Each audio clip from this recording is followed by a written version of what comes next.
Olá, queridos. Estamos reunidos aqui para trazer uma palavra do Senhor ao teu coração. Eu quero incentivar você a se inscrever no nosso canal. Se você ainda não está inscrito, aperta aí no sininho. Quando tiver novas mensagens, novas publicações, você estará recebendo. E também te desafiar, se esta mensagem abençoar a tua vida, você compartilhá-la com outras pessoas. Incentive outras pessoas a assinar também o nosso canal, para que a vida delas seja também edificada. Eu quero trazer uma mensagem nesta manhã, um tema muito importante, um tema muito atual, falando sobre ansiedade, que o Espírito Santo ministre ao teu coração e produza aí um fortalecimento na tua fé. Eu quero ler um texto que se encontra em Provérbios 12, 25. Provérbios capítulo 12, versículo 25, onde está escrito: a ansiedade no coração do homem o abate, mas a boa palavra o alegra. Olha que texto forte, não é? Primeiro nós temos aqui o entendimento de que quando estamos ansiosos, o nosso coração se abate. E de fato é assim. Mas uma boa palavra, e aqui é claro que nós estamos falando da palavra de Deus. Embora você possa receber bons conselhos, embora você receba palavras de ajuda, de ânimo, mas não existe palavra melhor do que a palavra de Deus, porque esta é a palavra viva e eficaz. Amém? Então, a ansiedade no coração do homem o abate, mas a boa palavra o alegra. E eu começo perguntando a você: você tem estado ansioso, ansiosa nesse tempo? Talvez você responda: pastor, diante de tantos problemas, atravessando esta pandemia, esta crise econômica, crise sanitária, então é impossível, estou aqui dentro de casa, ansioso, roendo as unhas, engordando. Talvez a minha irmã aí, já sabe como são essas coisas. Então fica ocioso, daqui a pouco a ansiedade toma o coração e começa a comer muito, e começa aquela preocupação, e de repente você vê que as coisas estão desencaminhando, já não há um equilíbrio emocional. Olha como isso pode se tornar um problema, né? E partindo dessa suposição de que muitas pessoas estão neste tempo ansiosas, devido até os problemas já citados aqui, então eu quero trazer uma boa palavra para você. Que esta boa palavra edifique a sua vida, que essa boa palavra, ela tire todo este entulho sentimental do teu coração, esses sentimentos que não são bons, esses sentimentos que produzem pesares, tristeza, angústia, e abate a sua alma, não é? Então é muito importante que a gente permita que o Espírito Santo trabalhe a partir da palavra que é semeada no nosso coração, para que seja produzido em nós frutos para a glória de Deus. Agora escute: ansiedade é inimiga da paz interior, por isso nós precisamos conhecê-la melhor, a fim de combatê-la, porque a gente só combate com eficiência aquilo que a gente conhece. Temos que conhecer o inimigo para combatê-lo, não é assim? Se a gente não tem conhecimento acerca deste tema, a gente às vezes não sabe nem identificar que nós estamos sendo acometidos por este mal. Não é a minha pretensão fazer aqui uma abordagem científica, né? Ou pelo menos entrar profundamente nisso de forma científica, nem muito menos esgotar o tema, mas a minha pretensão é trazer luz a partir da palavra de Deus, e que essa luz possa trazer a você, não é, o apaziguamento dos teus sentimentos, a tranquilidade e a paz que você precisa para caminhar em vitória, e que assim Deus abençoe. Então, dessa forma, eu vou dividir essa mensagem em 3 partes, e eu quero, na primeira parte, falar com você sobre algumas coisas que você precisa saber acerca da ansiedade, para que você conheça bem o teu inimigo. A ansiedade é definida como a condição emocional de sofrimento, determinada pela expectativa de algo inesperado e perigoso, diante do qual o indivíduo se acha indefeso. Então você está pensando que algo pode acontecer de ruim. Você está projetando sombras para o seu futuro. Você então começa a viver uma condição emocional de sofrimento, porque estas sombras, essas projeções criam uma expectativa negativa em seu coração. Isso é completamente contrário àquilo que a palavra de Deus nos ensina. E não é à toa que a ansiedade nos oprime, que a ansiedade nos debilita. Uma outra coisa acerca da ansiedade: a ansiedade rouba a nossa paz e equilíbrio interior, pois produz inquietações em nossa alma. Como que nossa alma pode estar inquieta e a gente está em paz? Não estaremos, jamais. A condição para a paz é a confiança, é a tranquilidade, é saber que Deus está conosco e Deus está ordenando o nosso caminho. Mas quando a gente é tomado por essas inquietudes, essas inquietações, com certeza, tanto a paz como o nosso equilíbrio emocional, eles serão comprometidos. A ansiedade rouba a nossa expectativa futura. Olha só, o ansioso não vê o futuro pela perspectiva da promessa de Deus, da promessa divina, mas por uma perspectiva catastrófica. Olha se não é assim. Quando nós estamos ansiosos, é porque nós estamos com medo do amanhã, é porque nós estamos com medo de algumas situações nas nossas vidas tomarem um rumo desastroso. Nós olhamos como, por exemplo, a nossa condição financeira e a gente pensa: e se eu perder o emprego? Tem pessoas sendo desempregadas lá na minha empresa. E se a minha empresa vier a ter um problema maior e eu não tiver como conduzi-la mais? Se a minha empresa quebrar, for à falência? E aí você começa a viver um processo de inquietude, porque você não está olhando o seu futuro a partir das promessas da palavra de Deus para a sua vida, e sim por uma perspectiva catastrófica. Uma outra coisa acerca da ansiedade: a ansiedade nos leva a tomar decisões erradas. Vê se não é assim. Muitas pessoas têm tomado decisões erradas a partir desse sentimento que tem oprimido a sua vida, a ansiedade. Você quer se apressar, você quer resultados rápidos. E quem já não tomou decisões movidos por ansiedade? Eu já tomei decisões movidos por ansiedade, e todas as vezes querendo arrumar as coisas com a força do meu braço, querendo fazer com que as coisas acontecessem de forma mais rápida, não dá certo. Todas as vezes que assim o fiz, então é como se diz no adágio popular: o tiro saiu pela culatra. A gente vai compreender lá na frente que, de uma forma abrupta e movidos por ansiedade, a gente não raciocina direito, a gente não ouve o Espírito Santo como deve ouvir. Talvez você esteja dizendo: eu também já tomei muitas atitudes por ansiedade e tenho tomado ainda, e eu quero mudar essa condição na minha vida. E é por isso que o Espírito Santo está trazendo essa palavra aos nossos corações nessa manhã. Eu já fui ministrado por ela.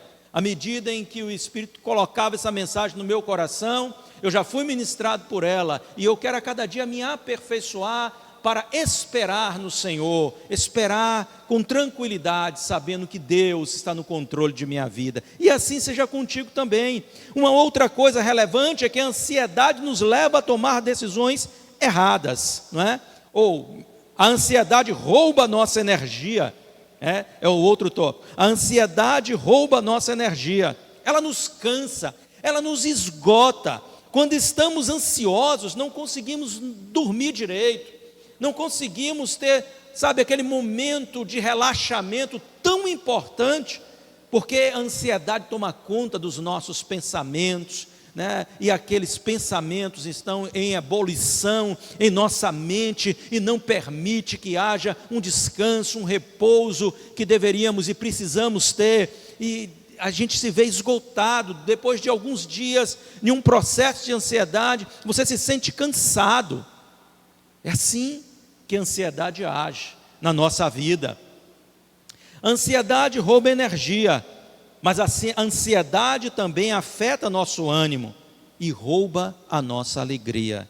Quem pode estar alegre quando os sentimentos são sentimentos ruins, quando os sentimentos são pesarosos, quando os sentimentos trazem essa angústia na nossa alma, trazem o sofrer em nossa alma? Ninguém.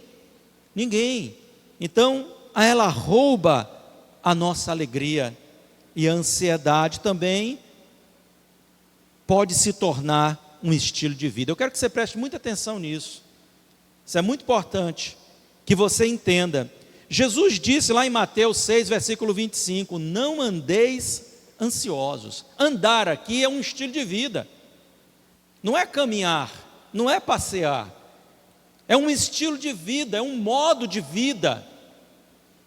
E às vezes a ansiedade, ela toma essa proporção de se tornar um estilo de vida. E existem pessoas que vivem constantemente ansiosas, pessoas que não conseguem, por muito tempo, viver um apaziguamento da sua alma, ter aquela confiança plena em Deus e saber que Ele está conduzindo a sua vida e que nada lhe vai faltar. Sabe o Salmo de número 23, composto pelo rei Davi? Aí você pode dizer, olha, Davi era um rei, pastor, Davi estava lá cercado de toda a proteção, de toda a provisão que precisava. Não, quando ele escreveu este salmo, nem rei ele ainda era, ele era perseguido pelo rei atual de Israel, que era Saul, o seu sogro. A sua vida não valia nada aos olhos humanos. Se Deus não a preservasse, se o Senhor não o guardasse, ele teria morrido ali, através do exército de Saul, dos homens de Saul, ou pelas mãos do próprio Saul. E ele compôs esse salmo, e ele diz, o Senhor é meu pastor e nada me faltará. Ele me faz deitar em verdes pastos, me guia a águas de descanso. Olha que maravilha! A convicção de que o Senhor está movendo as nossas vidas vai trazer paz ao nosso coração. Então eu quero chamar a sua atenção para que você conheça a ansiedade. E talvez a sua vida esteja sendo movida por processos de ansiedade. É um estilo de vida que já alcançou o teu coração. Agora lá no início nós lemos em Provérbios 12, 25, que a ansiedade abate o coração do homem. Imagine, irmão, imagine, minha irmã, teu coração pode estar constantemente abatido, você está infeliz, e às vezes não sabe ao certo porquê, mas é porque a ansiedade tem tomado conta do seu coração, este estado emocional de sofrimento que se apoderou de você. E o que é que tem produzido ansiedade na sua vida? Então essa é a segunda coisa que eu quero discorrer aqui. Falar sobre algumas coisas, alguns fatores que produzem ansiedade em nossas vidas. Eu quero que você preste atenção, porque você pode se identificar com alguns destes subtópicos aqui. Olha só, talvez você vai dizer, olha, isso aí acontece comigo. Ansiedade pode ser produzida por experiências traumáticas. Como, por exemplo, alguém que é roubado, alguém que passou por uma situação, né, em que teve uma arma apontada para a sua cabeça, quem sabe uma arma branca ou um revólver, né, apontado ali, trazendo aquele medo, né, aquele impacto que a pessoa tem quando se vê diante de uma cena dessa, alguém com uma faca apontada para você, um revólver apontado para a sua cabeça. Isso produz um impacto psicológico terrível, e às vezes cria um trauma, e mesmo inconscientemente, você agora, ao sair de casa, você está ansioso, precisa parar em um semáforo, porque a sinaleira fechou ali, então está com o carro, mas está olhando para os lados, com medo de alguém se aproximar, está andando na rua, e aquela ansiedade, aquele sentimento que está trazendo sofrimento na sua alma, desejo de chegar logo em algum lugar, que você considere talvez mais seguro. Então isso aí é fruto de quê? De uma experiência traumática. Acidentes, pessoas que se acidentam com carro, com moto, e dizem, olha, eu não ando mais de moto, porque eu passei por um acidente. Bateu o carro, eu não pego mais em carro, eu bati o carro e eu não tenho mais condição de dirigir. E quando dirige, ou quando está mesmo, né, ao lado, né, como um carona, alguém dirigindo, fica naquele estado de ansiedade, com medo de que um novo acidente ocorra. E tantas outras coisas, talvez até mais graves. Pessoas que passaram, mulheres que passaram por processo de estupro, foram molestadas na infância, ou garotos também. Imagina sempre esse sentimento de ansiedade, se essa coisa vai se repetir ou não. Quando o ambiente da família já não é mais seguro para você. Olha a ansiedade que está no coração de uma criança que passa por uma situação dessa. Olha o sofrimento da alma, como o coração está abatido.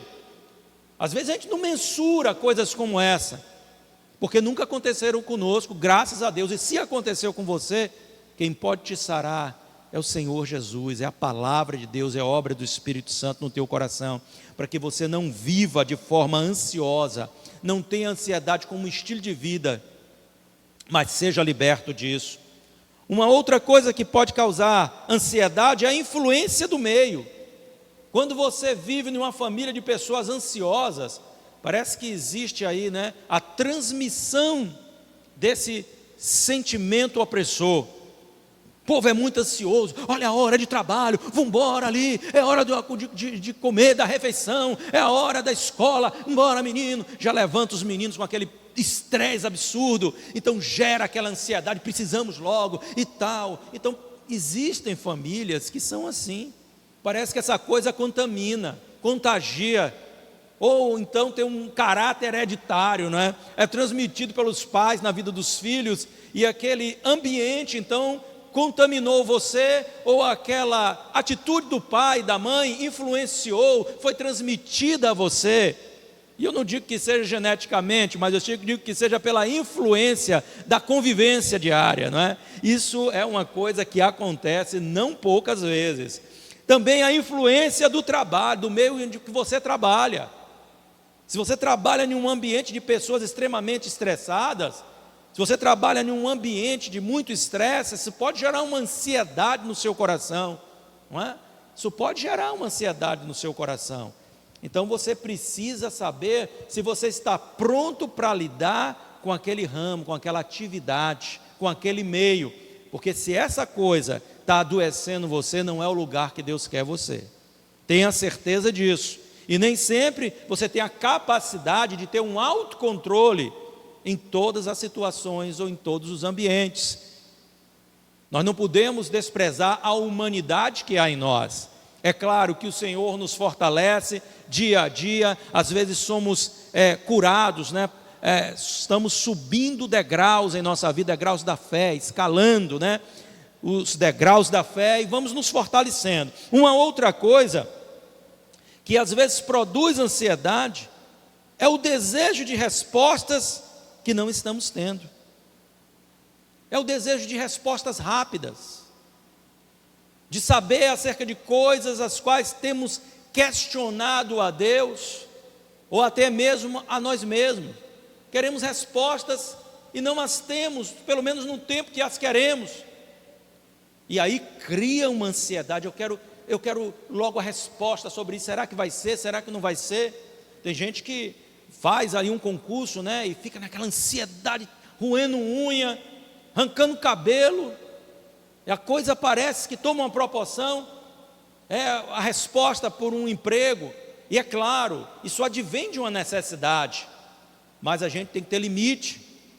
Você não pode permitir que a ansiedade domine você.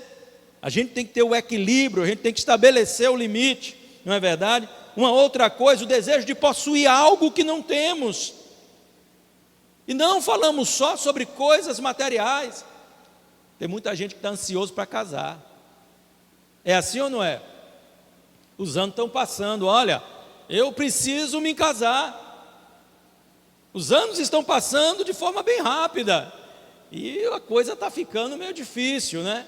Então pessoas que estão ansiosas para obter coisa, eu quero minha casa própria, Deus, tu tem promessa para mim, cadê tuas promessas para a minha vida, tua promessa de prosperidade, tua promessa disso, e chora e clama ao Senhor, mas existe uma regra que não podemos fugir, há um tempo para todas as coisas.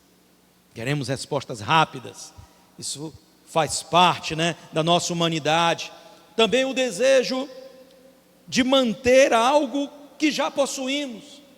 Se o desejo de possuir algo que não temos gera ansiedade, o desejo também de manter o que já possuímos, mas tememos perder, gera ansiedade.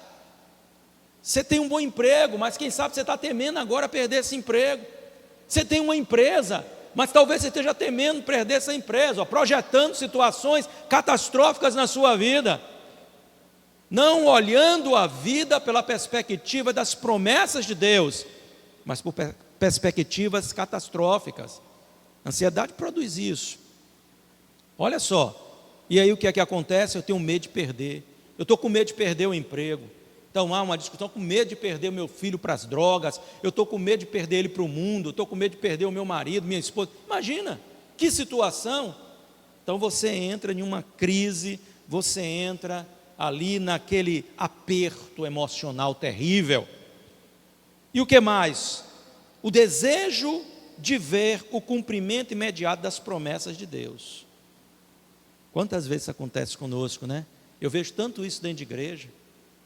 Às vezes Deus tem uma promessa para a sua vida, e aí é um pouco daquilo que já falamos antes, é o tempo de cumprimento. E a gente quer a coisa de forma imediata. Se alguém trouxe até da parte do Senhor algo assim, mais direcionado a você, como confirmação, então a gente pensa, olha, daqui para a semana que vem está tudo resolvido. Existem promessas que te são dadas, que levam tempo, demasiado para o cumprimento. E quando a gente não vê o cumprimento dessas coisas de uma forma rápida, gera essa ansiedade no coração. Você lembra de Abraão? Quantos anos Abraão levou para receber o cumprimento de sua promessa? Olha aí, 25 anos. 25 anos é muito tempo, não é? Nossa geração, que é uma geração assim, não é, que vive tão acelerada, a geração que não quer perder tempo com nada, acha que tudo é um grande prejuízo. Será que podemos esperar tempos como esse? Eu vejo que as pessoas, o que já passa de uma semana já começa a ficar difícil de tolerar, mas nós temos que entender que o tempo de Deus não é o nosso tempo. Também porque não estamos preparados para receber muitas coisas, porque não temos maturidade para lidar com elas, para conviver com elas, para administrar aquilo que Deus nos dá. Então Deus espera o amadurecimento, e a gente fica roendo unha, a gente fica arrancando cabelo, a gente fica duvidando da promessa, a gente começa a dizer, olha, nada mais vai ser cumprido na minha vida, nada mais vai acontecer. As promessas de Deus parece que só são para os outros, para mim nada, né?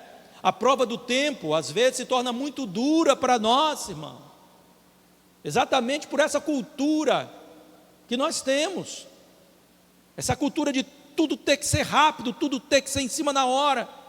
E como eu disse, Deus não trabalha assim, não é verdade? Então, esse tema é um tema muito importante. Ele é tão importante que você encontra ele em vários textos bíblicos, mas um eu acho extremamente especial, que está lá em Mateus, no capítulo 6, dos versículos 25 a 34. Jesus, no Sermão do Monte, sermão extraordinário, que você vai encontrá-lo ali em Mateus, dos capítulos 5 a 7, aonde ele discorre sobre bem-aventuranças, e ele traz assim tanta luz sobre a forma de comportamento que nós devemos ter como crentes, hoje como cristãos, não é? Mas naquela época como crentes na pessoa do Deus bendito. Imagine quanta riqueza existe ali. E ele usa alguns versículos para falar sobre ansiedade. Olha que naquele tempo isso já era um grande mal. Eu creio que este é um mal que acompanha a humanidade desde os seus primórdios, desde a queda do homem.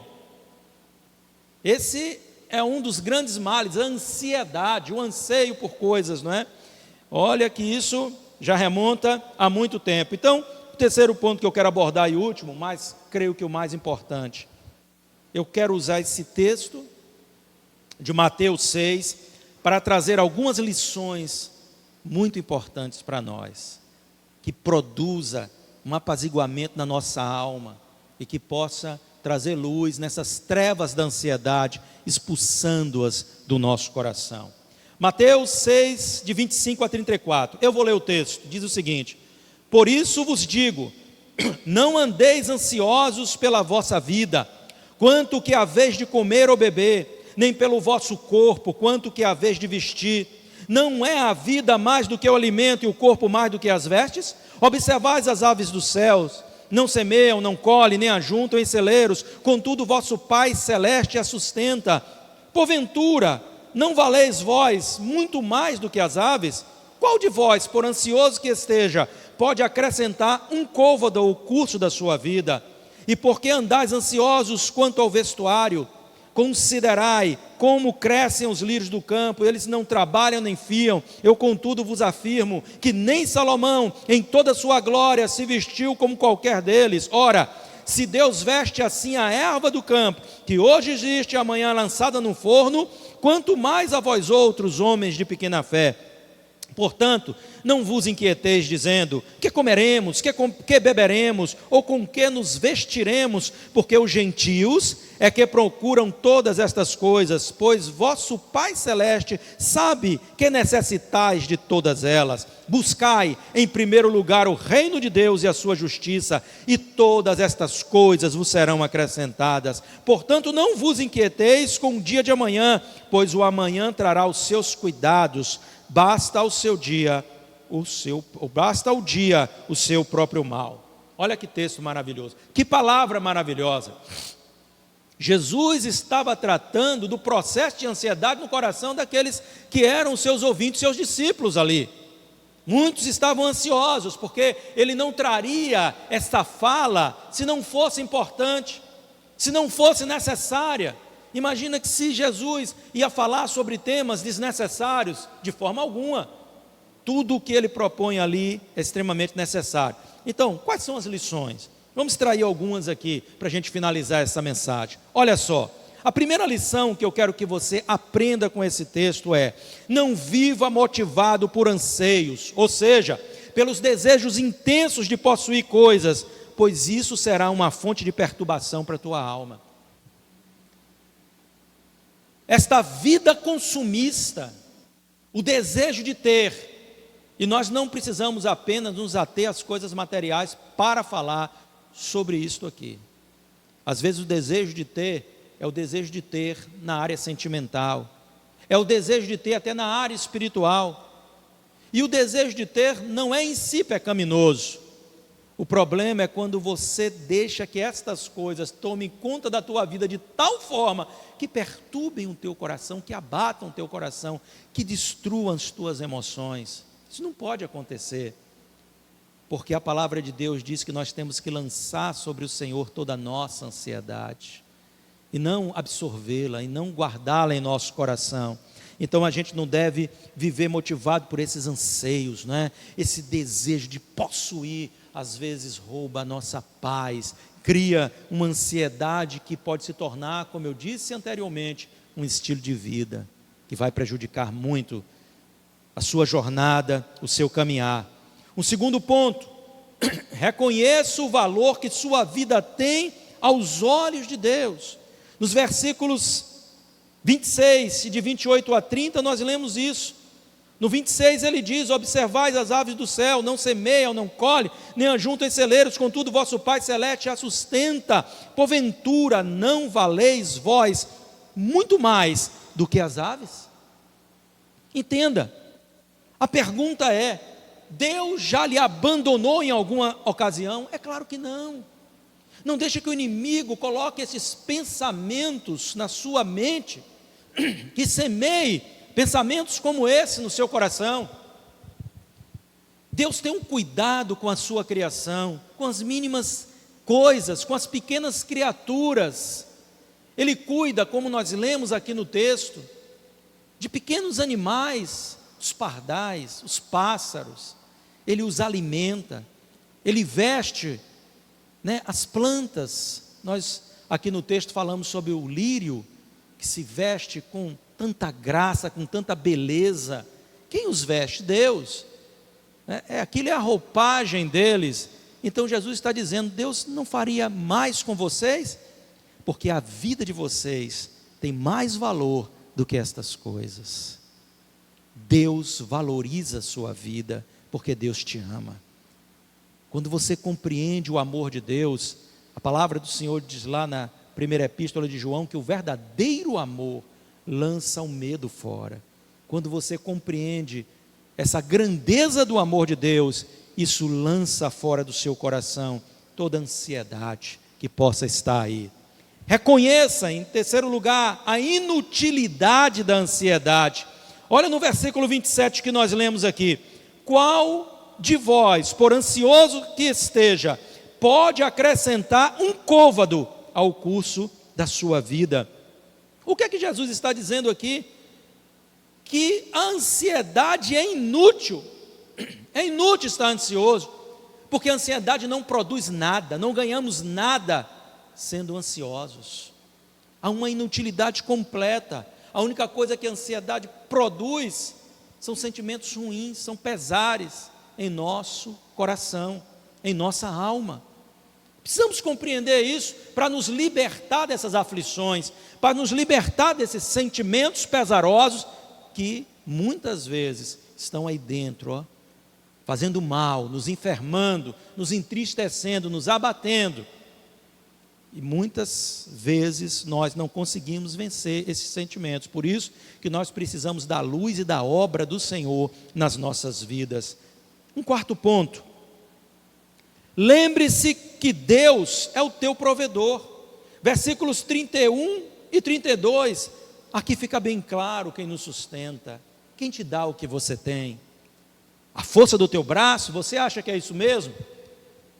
Você acha que o que você tem, você conquistou pela sua própria força, pela sua própria capacidade? O texto diz: portanto, não vos inquieteis dizendo: que comeremos, que beberemos, ou com que nos vestiremos? Porque os gentios, aqueles que não conhecem a Deus, é claro, é que procuram todas estas coisas, pois vosso Pai Celeste sabe que necessitai de todas elas. Então, aqui ele vai dizer no versículo 32, buscar em primeiro lugar o reino de Deus e a sua justiça, e todas estas coisas te serão acrescentadas. Acrescentadas por quem? Por Deus.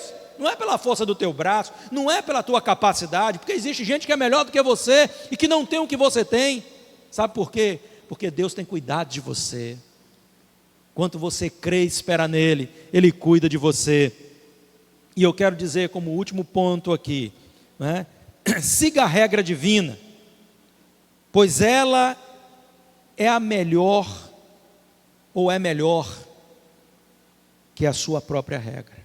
Às vezes nós temos aquelas regras que queremos impor, não é? Queremos que estas regras tomem o lugar daquelas que são as regras de Deus para a nossa vida. Eu quero dizer para você, a regra de Deus sempre vai ser melhor para você e para a minha vida, sempre, porque Deus sabe de todas as coisas. Então ali está escrito, qual é a regra? Busca em primeiro lugar o reino de Deus, ocupa-te do reino do Senhor, ocupa-te de buscar a Deus, confiar nele, fazer aquilo que Ele demanda a sua vida, e as demais coisas te serão acrescentadas. E eu quero te dizer mais: você não deve antecipar males à tua vida, porque cada dia já produz o seu mal. Então tem muita gente que fica pensando em problemas, antecipando problemas, a maioria que nunca vai nem acontecer. Deus vai dar o livramento, Deus vai dar o escape, mas como? Ele é Deus. Se nós soubéssemos como Ele age, Ele não seria Deus na nossa vida. Exatamente pelo fato dEle poder fazer aquilo que não compreendemos, é um dos motivos porque temos a convicção plena de que Ele é Deus. Então não fica antecipando isso, eu deixo isso como conselho para você. Deus não permite que tenhamos cargas maiores do que podemos suportar. Então, se existe uma carga que você não está podendo suportar, não te foi dada por Deus, isso é conquista tua, isso é crédito teu. Esse fardo pesado é crédito seu, não é obra de Deus. Você está sendo acrescido de pesares, porque está permitindo que a ansiedade tome conta do seu coração. Então você está projetando coisas que nunca provavelmente acontecerão na sua vida, males que nunca vão acontecer na sua vida. E se Deus permite que passemos por alguma prova, Ele tem uma promessa de que estará conosco, de que não nos abandonará. Meus queridos, quando Jesus traz essa mensagem, Ele estava trazendo um conselho aos seus discípulos: não vivam ansiosos. E como não viver ansiosos? Olha, nós trouxemos luz aqui em todos esses pontos que abordamos, mas eu quero fechar essa mensagem dizendo a você: quando você confia plenamente no Senhor, quando você sabe que a bondade de Deus, como diz o salmista, é melhor do que a vida, e que a bondade de Deus te seguirá todos os dias da tua vida. Jesus diz: eu estarei convosco todos os dias. Não é um dia sim, um dia não, não é uma semana sim, uma semana não, todos os dias até a consumação dos séculos. E qual é o objetivo da sua presença na nossa vida, se não sustentar a nossa jornada? Não andeis ansiosos, lança sobre o Senhor a tua ansiedade, confia em Deus, entrega o teu caminho a Ele, deixa nesse dia o Espírito Santo arrancar do teu coração todo este sofrimento que a ansiedade tem produzido. Não fica projetando sombra de coisas ruins na tua mente para o teu futuro. Olha o teu futuro pela perspectiva da palavra, da promessa de Deus para a tua vida. A palavra de Deus diz que o teu futuro será de paz, porque Deus tem pensamentos de paz, de bênção para a tua vida, pensamentos para que você alcance o futuro que você deseja. Neste dia, o desafio para você é confiar plenamente em Deus, e Ele vai arrancar do teu coração toda esta ansiedade. Que o Senhor te abençoe, te cubra de bênção e de vitória. Confia em Deus e tudo vai dar certo. Amém.